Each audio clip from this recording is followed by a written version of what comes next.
Okay, recording. Recording. Sorry, I didn't put. We have to hit record. Done. Okay. The bottom line on page Lamed Zayin, on the first page on this kuntus. Chav Ches. Yeah, it says Chav Ches. That's a mistake. The real line page. Okay. The Chav Ches is the old type. From the previous, from the big Yeah. book. Okay. Okay, so bottom line, the word in the middle of the line will start from Lei Hoya Tzimtzum Klal. If there was not a tzimtzum at all, this is referring to discussing the question of that the Eitz Chaim asks. And the question of the Eitz Chaim is, we know that the tzimtzum represented a total withdrawal of all Yiluyim, of all the whole oir from before, and then was introduced a new introduction of the oir. And the question the Eitz Chaim asks is, why was it necessary to withdraw the oil completely? Why couldn't the tzimtzum be a limited tzimtzum, where you mitzamtzum, you conceal, withdraw just the oil in soif, the insoif element of the oil, and that element of the oil that is not insoif, that which they contain, the spheres that are contained within that oil, should remain, and that would be the source for the kav, to be mamsheh the kav, the spheres in the kav.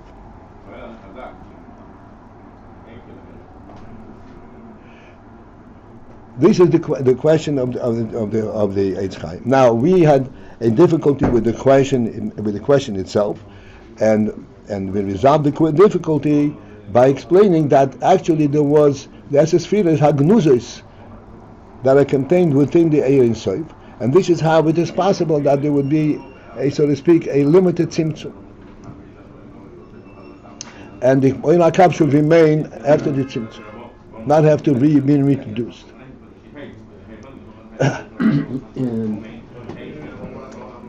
Is there a way to define a little better this withdrawing of the light, partial withdrawal? Is there a way to, I don't want to say quantify, but is there a way to specify the difference between that withdrawal as opposed to the total withdrawal?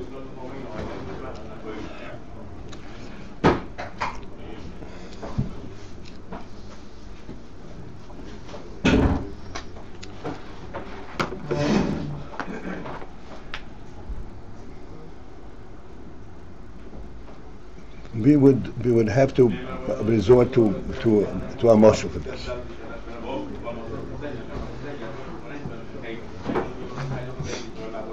We had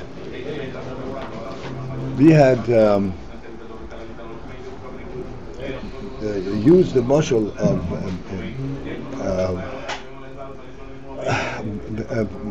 from a human experience, a moshel for the from tzimtzum or gili and tzimtzum and so forth.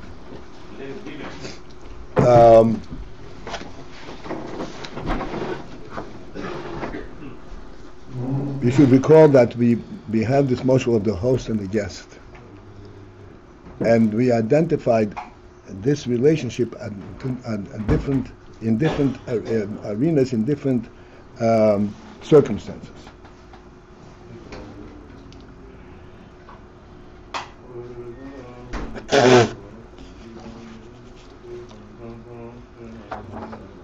We identified the relationship between the host and the guest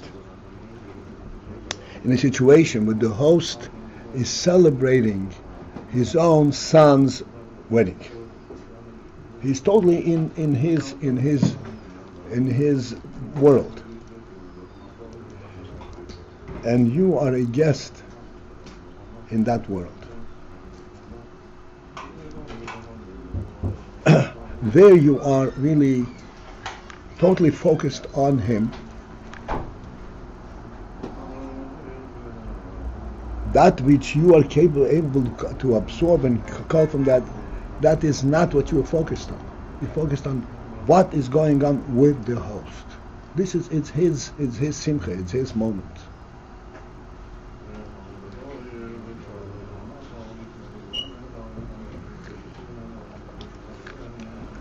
In that situation, you cannot come to the host and ask him,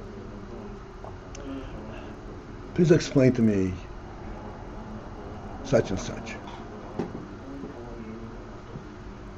He's in a different world completely. Not because he's not interested in you, because he's in a different world. He's in a higher world, in his world.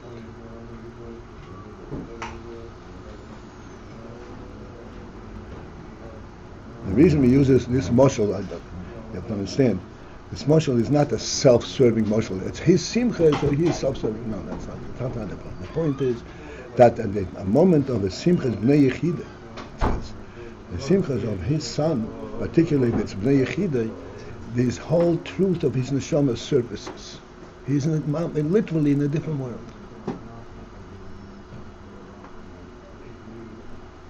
And you have the benefit of being part of it, only by being part of it. You cannot focus on your interests at that time. And if you do, the Alter Rebbe calls it, what kind of shaita are you? You have a chance to look at the glory of the king, and you are occupied with your own interests. The Alter Rebbe gives the mashal for that mashal. He says, if a person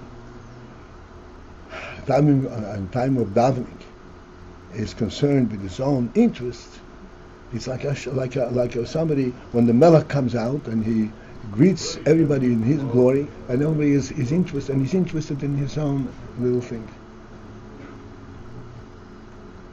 It's called a shaita. You're missing the whole point. So at that time, there is no possibility of, as we're going to be discussing, of showing anything that has to do with underlings, with lower level. Because literally he's in the neshama level. This neshama level can be nistamtze, which means that he himself is occupied not at this lofty level where he's occupied with the highest inyonim that pertain to him, but he is also in functioning, so to speak, on a worldly level, in our terminology, on the practical level. Then it's possible to relate to him from your vantage point. This is the inyan that it would be a partial tzimtzum. It's still his wisdom, but he's involved in his wisdom, not in his essence. Which is like the essence filas agnuzis. Now, would surface if you move away from the essence of his neshama.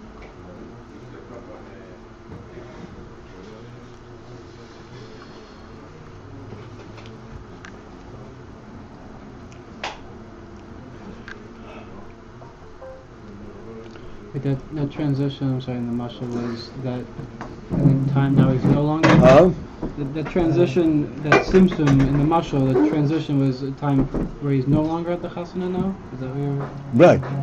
So that transition is like this qualified simsum that we're talking. Yeah, this would be like the simsum. It's a mashal. I mean, Okay. You have to come right onto it. That's the, according to the Eitz Chaim, this mashal. That's part of the mashal. Right. It's a question. This explains the Eitz Chaim, the question of the Eitz Chaim.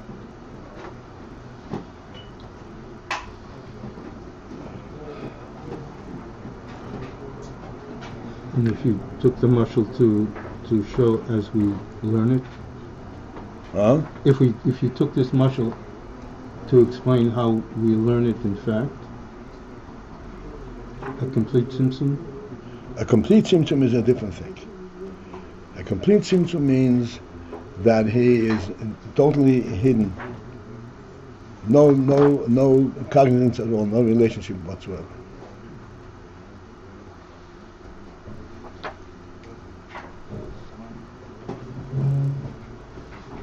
That's a complete tzimtzum.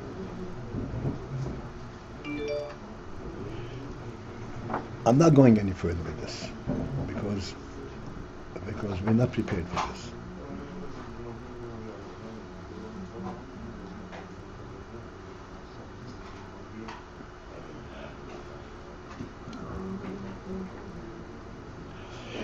All right.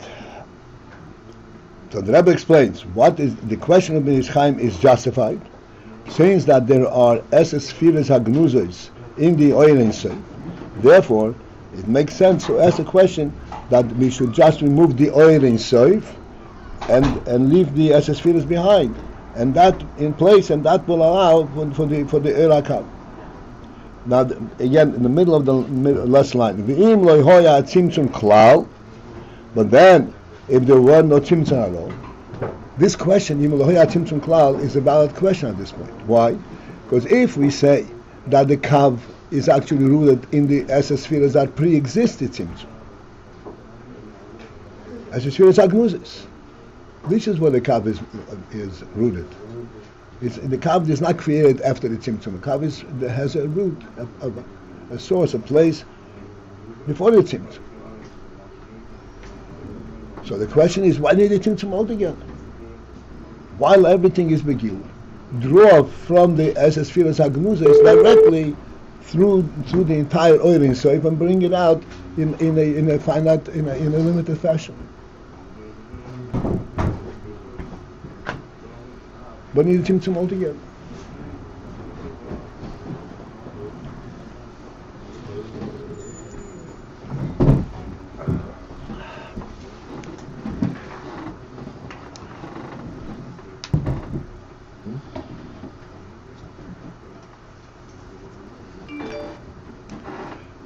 And we'll discuss this when we get into the explanation. If there was no tzimtzum at all, this again still explaining the Chassidus. Find said there should be a partial tzimtzum, and the basis for that question is that because there is eses firas hagnuzis. So the Rebbe says, if this is the basis, because there is eses firas hagnuzis, why need the tzimtzum altogether? Draw the kav directly from the eses firas hagnuzis. But if there was no tzimtzum at all, then it would not be possible his galus hakav, the forthcoming of the kav.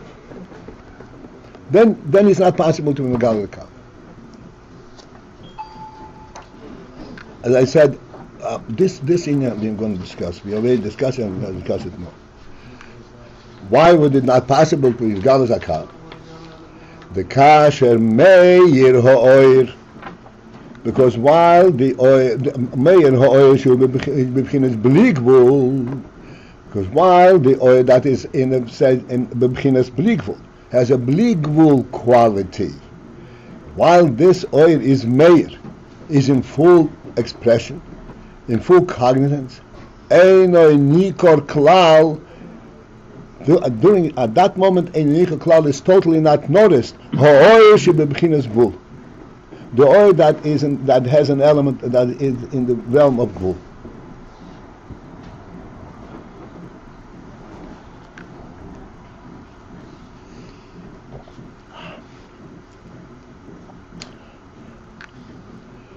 And therefore, the oil that is bechinat gvul, this is the inyan from oil hakav, and which is drawn from the eses firas hagnuzos. The eses firas hagnuzos in that state are not recognizable, cannot be identified as a source for anything, because you have the inyan from bligvul. They're sort of overwhelmed by the surroundings. Well, okay, I promise I'm going to explain. Okay.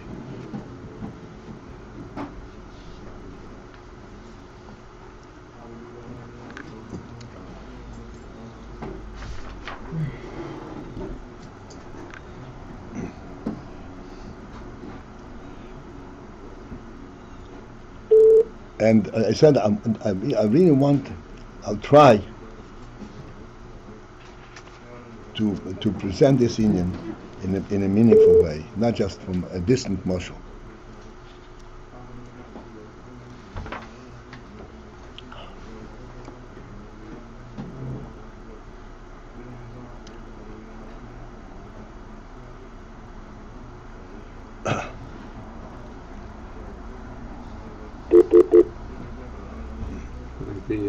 I think we just dropped off the conference. Yeah, a lot of conference. I think the line just dropped off. Are we still on? No, I don't know. On? Okay. I don't know it. Yeah, I'm on. Okay. Yep.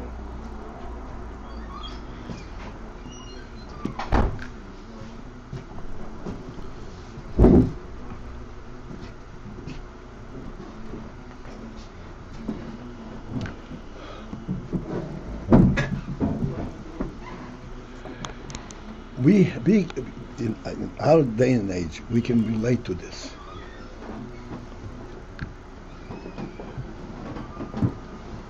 We go outside and we have buildings.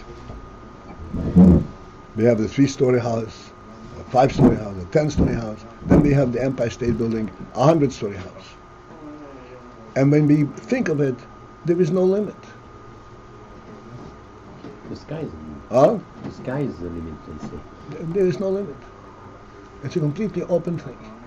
This Indian that you can build that high up only requires a little bit more technical capability. Broaden out a little bit the base, and you can build it as high as you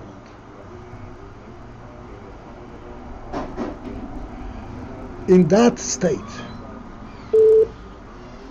those people who think in those terms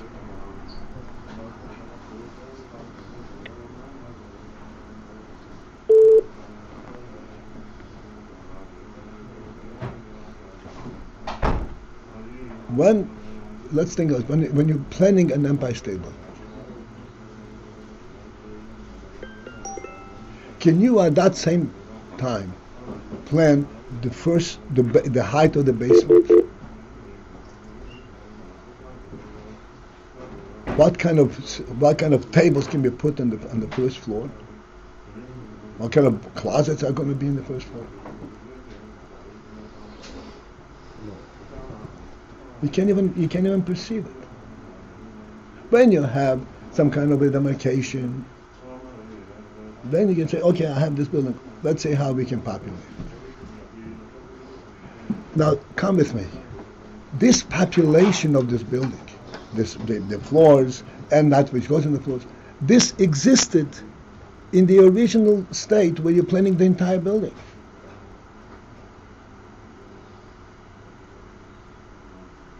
The reason you're able to build a first story of 10 feet high is because you're able to build a house of 1,000 feet high.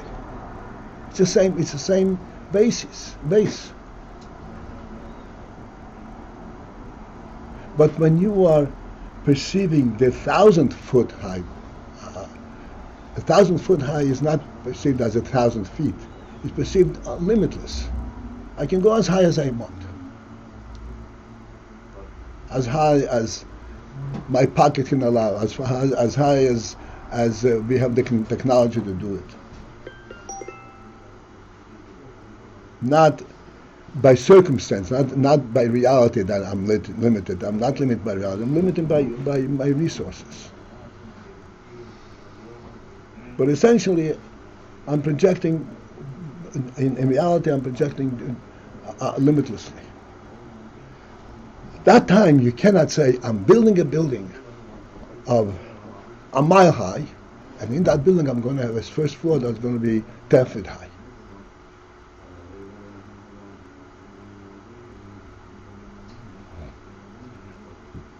Although the 10 foot is provided for by the mile,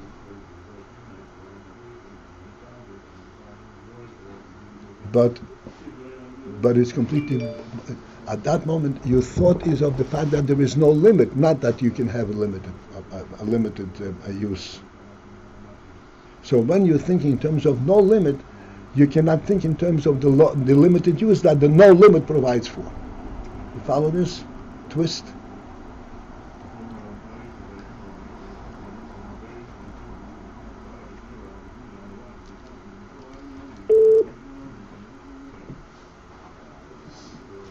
What's the reason why you can't think of the limit while you're thinking of the unlimited?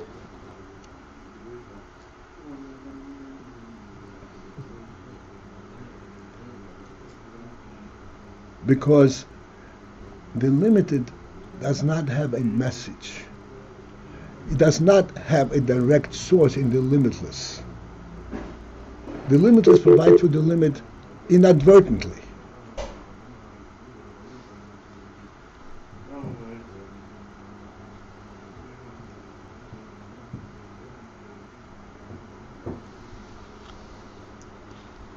How is that in that much of the skyscraper?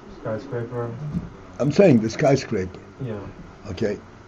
When people are thinking in terms of a skyscraper, they're not thinking how much space do I have?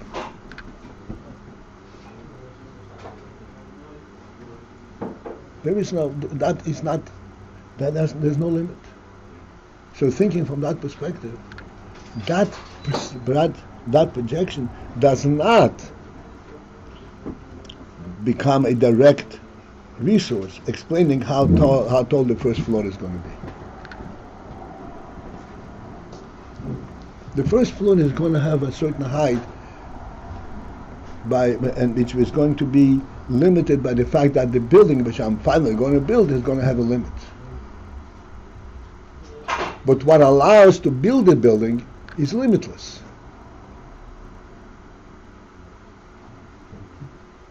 Even though I choose to build it on a limited level.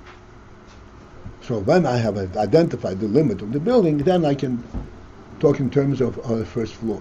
But when I'm speaking in terms of, I want to build a building and I don't have a limit in mind.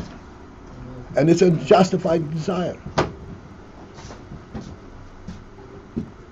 At that point, there is no basis, there is no source for the limited area. This is the Ayin Sof. Ayin Sof is the oil that there's a gili of atzmos. There is no limiting element, and therefore there is nothing that there is as a spheres, but as a spheres are provided for by the Ayin Sof. They're not provided individually. Once the Ayin Sof is something, then as a sphere's surface as a presence.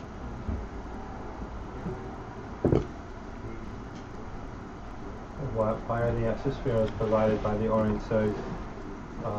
Just like I'm saying, just like the limitless sky provides for a 10-foot floor.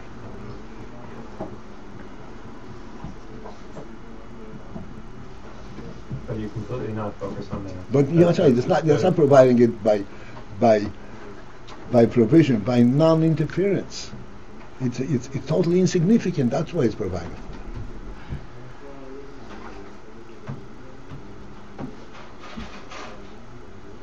Sorry, it's totally insignificant. That's why it's provided for. Yeah. 10 foot does not take up any room in infinity. So why does it then get provided for? Get provided for when we choose to take from infinity a finite amount.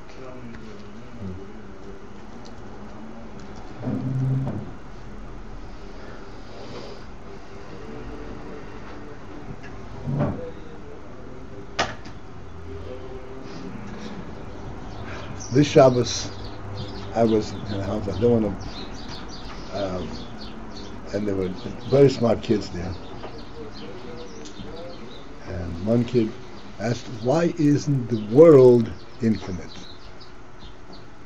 Physical world."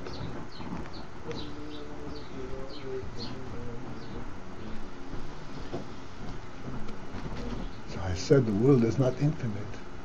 Because the world had a task. The world was created to accommodate a human being. The world was not created just to be. The world was created to accommodate a human being. And it's as infinite as a human being can perceive infinity. Beyond that, it's not infinite. I mean, it's nothingness. Human being has nothing to do with nothingness.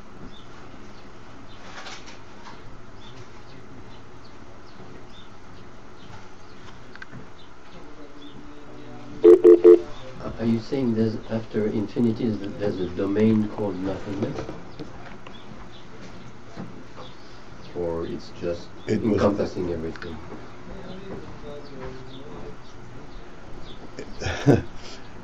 It was not provided for, because nothingness is nothing.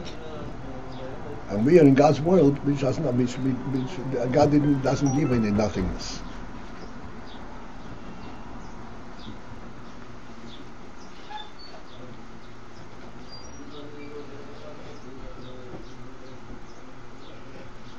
All right,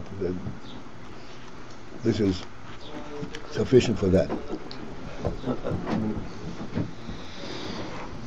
I can understand this mashal and initial we're talking about a person, but once the Abishah decides that he wants a limited world, the Abishah is able to, but the Abishah will still make it. Why can't the Abishah take out the Esrei Genuzis and have a limited world?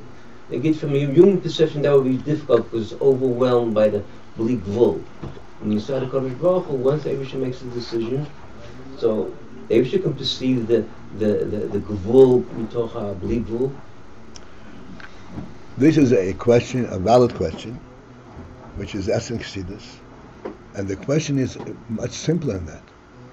Why do you need any tzimtzum, anything? The Abishah can create.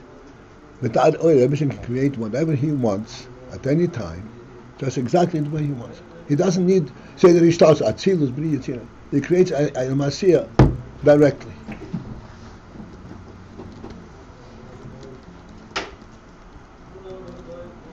The answer to this question, at least the best that we can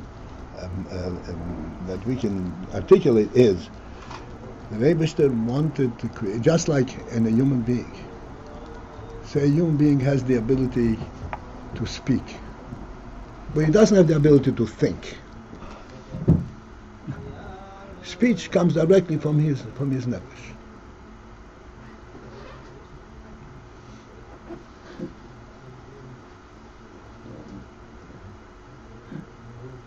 A loudspeaker.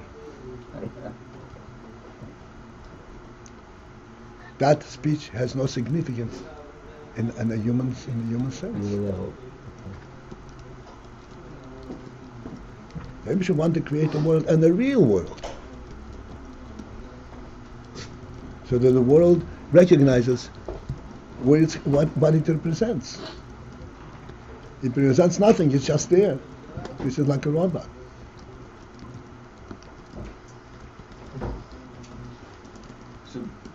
So basically, that's the same point. The world was created for a purpose, for man. It's another aspect. Yeah. All right. Okay, so let's go inside now.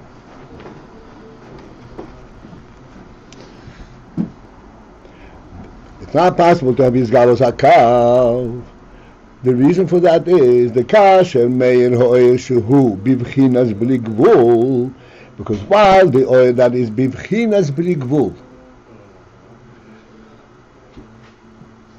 what is the meaning bivchinas bli gvul? Can anybody help me understand?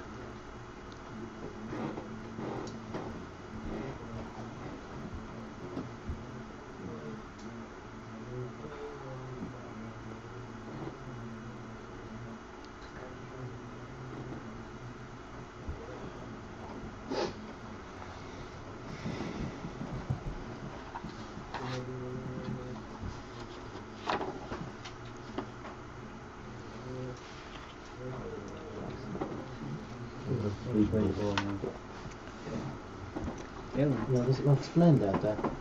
It didn't come into existence. It was always there. What does it mean? So what does that mean? Go ahead. You understand, so explain it to us. It didn't come into being. It's a reflection of Atmos, which is if you took the word bechinat out, Oyer shehu bli gvul,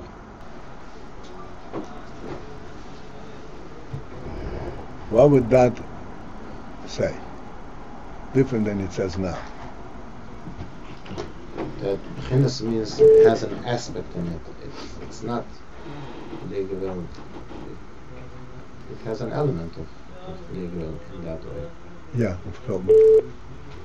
Go ahead. So what is the element of bli gvul other than the bli gvul itself?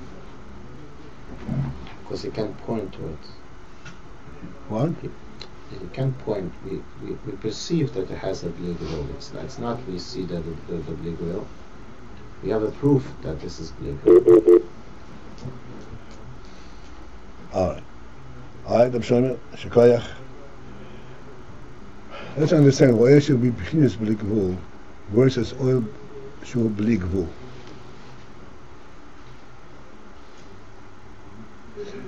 The oil that is bli gvul, let's say we are here, and the world in fact does have an end. There's an end to the atmosphere. There's an end. Whatever that end means. Does that in any which way affect our perception of our own place?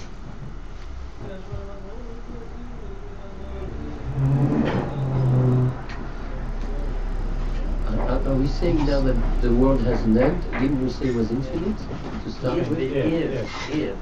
I said the world is not infinite. So I'm asking, the fact that the world is not infinite, does that in any which way affect Crown Street? Yes. How does it affect Crown Street? I don't know how, but it affects. What do you mean? What you answered? It affects. What do you mean by it affects it?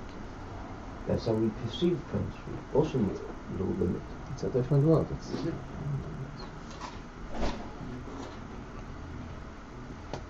If it ended at Crown Street, then there'd be nothing Beyond. There'd be nothing beyond. Right. We'd be in a constant prison. Yeah. But it doesn't end at Crown Street. No, it doesn't. It ends in a place where you can't even reach. Right. So how is Crown Street affected by the fact that there is ultimately a limit? It's still a fact. Huh? It's still a fact. Doesn't matter. You know, Because you're saying that, say there is an ultimate limit. Huh? You're saying there is an ultimate limit. Let's say, yes. Okay. Let's say that there is an ultimate limit. Okay, but when that limit is so far beyond reach, it's this same idea that you've been talking about. For instance, you've also said that eternity to a man, we measure eternity as 50 years because it's the time that a man can accomplish what he needs to do. It's in relation, it harks back to in relation to us. All right.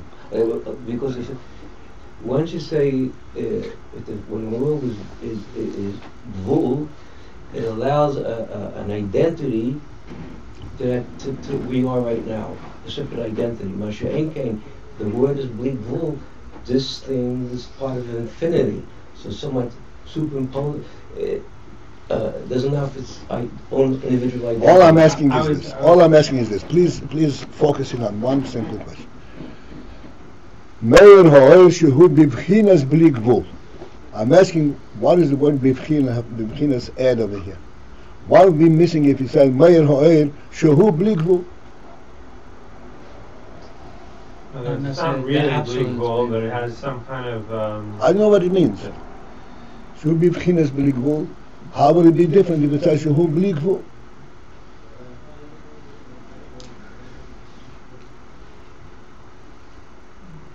What is bechinat bli gvul? Then we're ruling out the SS That's correct. Huh? Then we're ruling out that there's SS fetus. We would not. Then there's no SS fetus if it's just believable. I'm asking you. We are here in gvul in the word. Meir ho'er. Yeah. Meir ho'er shehu bechinat bli gvul or meir ho'er shehu bli gvul. Bechinat believable because we're still in a finite world. And it has an element of believable. We are on Crown Street and it's identified. This is the place. But even this place has the element of believable. That this is when it is bechinat bli gvul. Bechinat believable. And if it is didn't have And the there's word no Crown bechinat. Street. There's no Crown Street. There's no boundaries. There's nothing. It's not a world. The Rebbe is saying though, the bechinat is also. But the Rebbe is saying that Meir ha'or should be bechinat bli gvul is also without. Why couldn't that if shehu bli gvul? Why couldn't you have a crown seat in the middle? Crown means there's no gvul. No, the oil is bli gvul. Yeah, the oil is bli gvul. But within that oil, you build something that is gvul. Rabbi, If there's oil, in that the oil is believable, and in the oil should be. You take a small portion of the oil, like I said, a small portion of the space, and you build a building. Like you said, like you said before, like, and I'm just repeating basically what I said before. If you look at the massive Empire State Building, that massiveness, the individual floor is subsumed under that massiveness. It loses its identity. That's what I said before. I'm going back to using the Rebbe Marshall. It's so massive. You look at the massive of the building, and the individual thing loses identity. Yeah. Okay. Again, I think I bit off more than we can chew. No, answer the question. No. In mathematics, we learned that every line, even a finite line, has an infinite number of points. So, I mean, you can divide a ruler into an infinite number of points because a point is an idea. Okay. So you can mix. All right. I'm not interested. This is not what I'm looking for. No. Oil should be bechinat. Hello? Yeah. Before you give up, can I take a try? You can take a try. Go ahead. Give a stab. Okay, great. If the oil was shining, if it was oil bleak wool, nothing else would be visible. Just like what we're saying about the spheres hydroluzais in the oil insect. As long as the oil is mamish bleak wool, nothing is visible. So then what's The bechinat bleak wool seemingly qualifies it, makes room that there should be something else visible. Oh, that's my try. All right. That's excellent. Okay. I couldn't It's also not what you're driving at. Okay. Here's the point. Okay.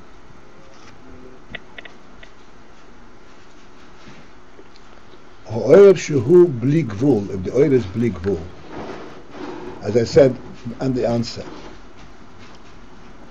you are here in Crown Heights, you're here on Crown Street.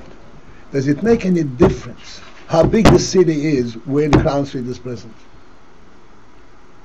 Is Crown Street the Crown Street regardless of where it is? Yeah. No. It's the same thing. No. What's no? What's no?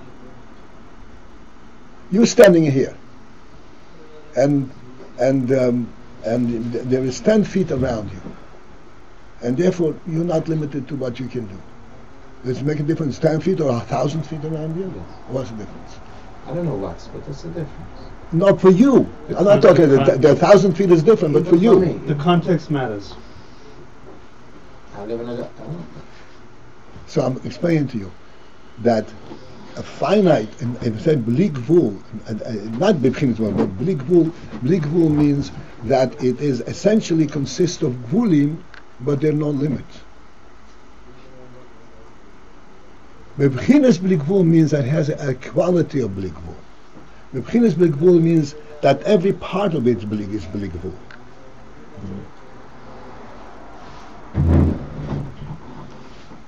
That means bechinat bli gvul. I'll explain to you what that means.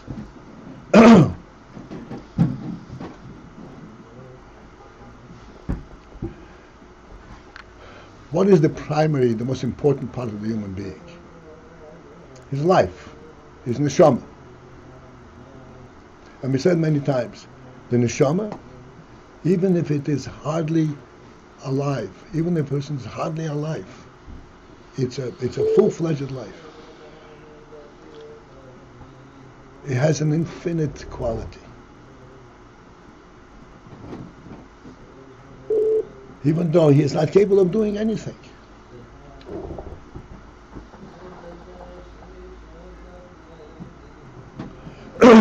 Here we have a very clear demonstration of the principle of the sense. A human being who is Rahman al-Islam, less moments of his life. So you say, what's this human being about? He can't even stand up. He can't even speak. What's he about? It's insignificant. You can't even measure it in terms of what he can do. Because he is bechinat bli gvul. He is a living entity, a neshama, a godly neshama.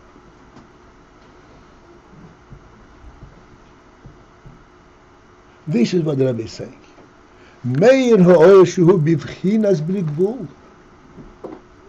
Ein nikor klal ha'or shehu bechinat gvul.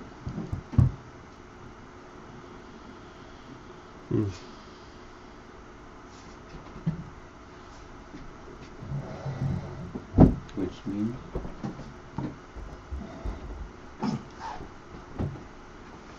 You can't notice at all the oil that has the gvul element.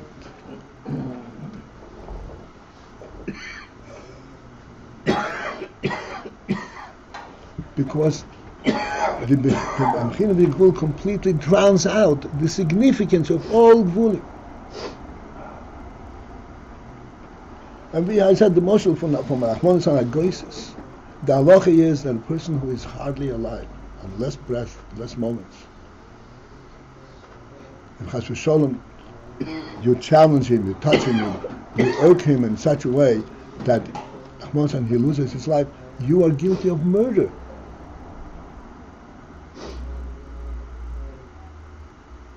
And you can't argue, but he couldn't do anything. What he's doing, he didn't have to do with anything. He's got an infinite presence. This infinite presence is not measured in terms of time or space. It's measured about in terms of the godly infinity.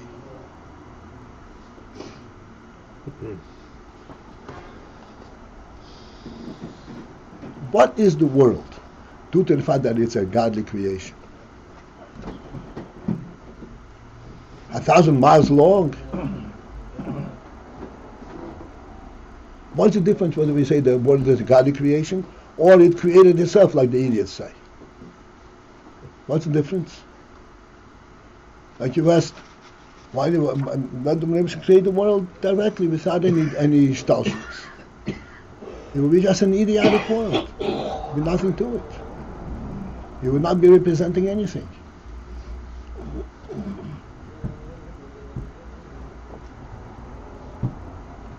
Dead rats. The fact is this is a living world. You come into this room and it's empty, and you put a table in, so it fits, it suits. I don't mean fitting the gashmis. It belongs there. How does it belong there? This is the life element in it.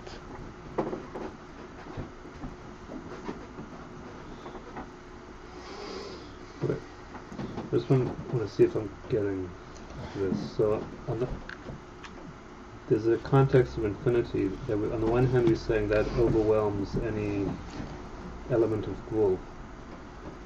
Bechinat bli gvul. infinity, the physical infinity is insignificant. Yeah, so there's the bechinat of gvul that means you cannot, it completely overwhelms any consideration of specificity, yeah? Right. Because every specific is an infinite.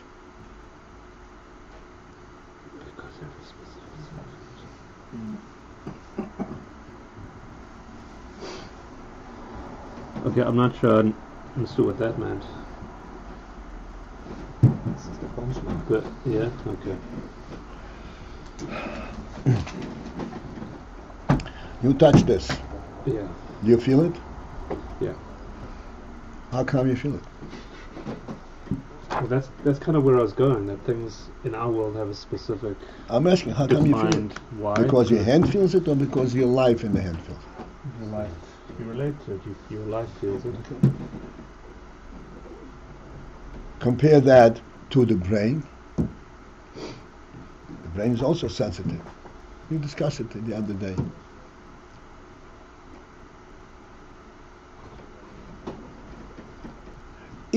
Each one of these, the touch of the hand and the sensitivity in the brain, are both infinite. Bechinat bli gvul. Even though one and the other are incomparable. They both are indicative of an infinite life. Not indicative. They're both an infinite experience. When you touch this, I don't know if you ever, you touch this and you say, oh, my hand touches this. Not your hand touches, your whole mishomer touches it.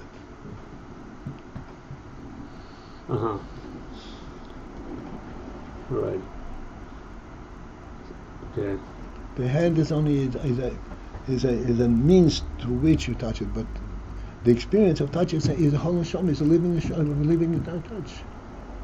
There are people, okay, so this is what's called an idiot. We call it an idiot. We should all, pardon me for this, but that's what an idiot means. He does not sense what is in front of him. It's all there in front of him. Right. But he has no sensitivity because he doesn't have the neshama functioning in his brain. Yeah. Psychologist. I agree.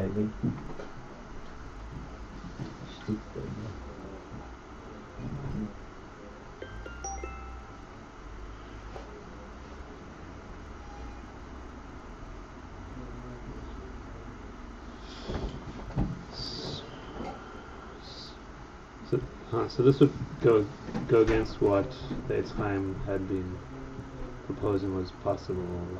So this is what he says, that if there were not tzimtzum at all, which means that meir ha'oyer shehu b'bchinas bli gvul, then it's not possible to see the essence spheres that are contained there. Right, because like we said with the building mashal, they'd be sort of subsumed within a bigger... Right, well, yes. I was afraid of that, but I don't want you to lose sight when you said the building mashal. The building mashal is to give us a tangible sense of limitlessness. And the reason it's limitless is because not because it's limitless in terms of a measurement, but because we are human, the human eye, the human sense, we feel that we live in the entire reality. I spoke about this many times. What gives people the spirit to go and build an Empire State Building? Okay. I'm going to propose it. And they built the Empire State Building because they were able to, because they had the machinery to build it? No. You understand what I'm saying? Mm-hmm. Right. The whole perception was a human burst out of spirit. Right. So I guess right. So all this being said, I guess one wonders what the Eitz Chaim, what that proposal kind of was then. No, proposal is good. That's what he says. Chaim says there should be a tzimtzum of the Ein Sof element. Why do you need a tzimtzum altogether? The Rebbe says, if there is already inherent there as a spheres, bring them out right directly. So the Rebbe says, if there were no tzimtzum at all, then there is the oyer meir ha'oyer. Meir ha'oyer means that it's completely illuminated. The oil should be bechinat bli gvul is in total glory, in total expression. Then let's go inside. Then the oil that is bechinat gvul, the oil that expresses some kind of a specificity, some kind of a limit, is not nikor.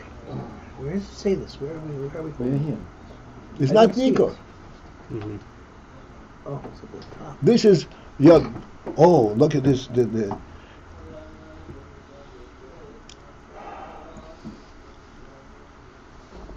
have a table, and the table is able to accomplish enormous things, right? By the way, I just want to point out, a table is not what we probably interpret a table meaning that the table is standing there and you put something on the table and it stays there because the table doesn't let it fall. So the whole idea of the table that it will not let things fall through that you put on them. The table is not that it doesn't let you fall. The table is made to hold the things up at a certain height. And in that sense, the table and the building have a certain correlationship.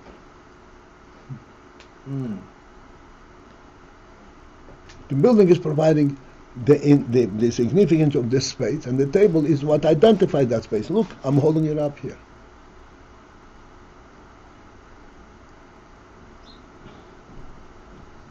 But if this meir ha'oyer shehu bechinat bli gvul, so then the oyer shehu bechinat gvul is ein nikor. Big deal, you're holding it up. There's no context in which you're holding it up. What does ein nikor exactly? Ein nikor means it's not noticeable. So, one thing about the term Einonika. The Rav gave before the mashal the hand touching the steam or touching the wall. So what's the Einonika? It should be more than just Einonika. That the SSV's gnuzos have a quality of bleak wool, but also, let's try to, you can't perceive it, but more than that even, that the SSV's gnuzos have a quality of bleak wool. Just like you gave the mashal, that when it, like the hand touching the wall, since you have neshama, although you're just touching it, it's a bleak wool thing. So too, it should be more than just Einonika. It should be that SSV has this quality of bleak wool as well.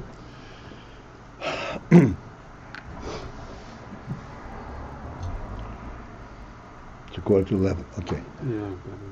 Okay, we have to. I just want to answer the question very briefly and quickly, and if it needs more, so we'll have to delay it for another time.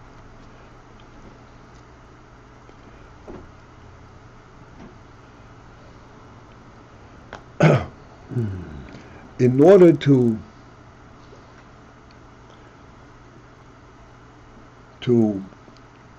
make any statement, my hand is touching this.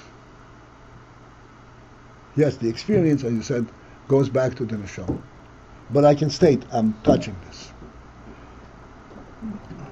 In order that this statement should be a valid statement, it has to be that I can touch it and not touch it. Okay. Basically, the oil should be bechinat gvul. Even though on a deeper way there is a bli gvul element that is in action there, but it is an action in a gvul fashion. Okay. Only when you touch it, then you sense the belief. That's right.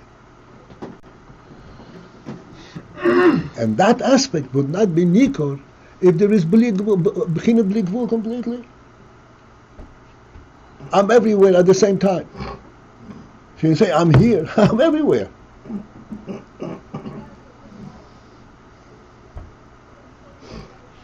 Okay, gentlemen, this is it for this morning. Are we still here or be everywhere?